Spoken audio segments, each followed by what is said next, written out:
ఐదేళ్లలో ఏం చేశారంటూ వైసీపీ ప్రభుత్వంపై టీడీపీ విమర్శనాస్త్రాలు. విద్యారంగంలో కనీవిని ఎరుగని మార్పులు చేశామంటున్న సీఎం జగన్.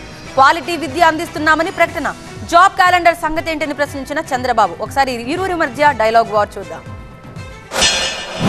యువత ఒకటే హామీ ఇస్తున్నా, 20 లక్షల ఉద్యోగాలు కల్పించే బాధ్యత నాది 5 సంవత్సరాల్లో.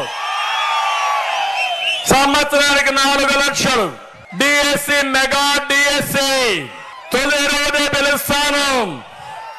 ఇప్పుడు అంటున్నాడు జగన్మోహన్ రెడ్డి, నేనేం చేశానంటున్నాడు. నేనేం చేశానో చరిత్ర ఒకసారి చూడు. నేను ముఖ్యమంత్రిగా ఉన్నప్పుడు 9 డిఎస్సీలు పిలిచాను. నేను ఎన్టీ రామారావు గారు 3 డిఎస్సీలు పిలిచారు.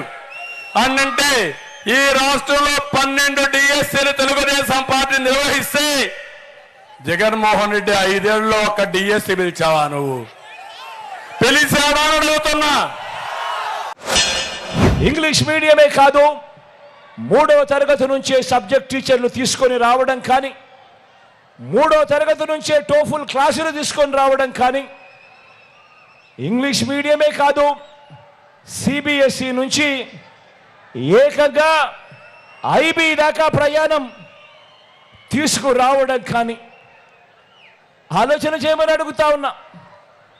చదువుల్లో పిల్లల మీద ఇంత ధ్యాస పెట్టడం గతంలో ఎప్పుడైనా జరిగిందా అన్నది ఆలోచన చేయమని కోరుతా ఉన్నా.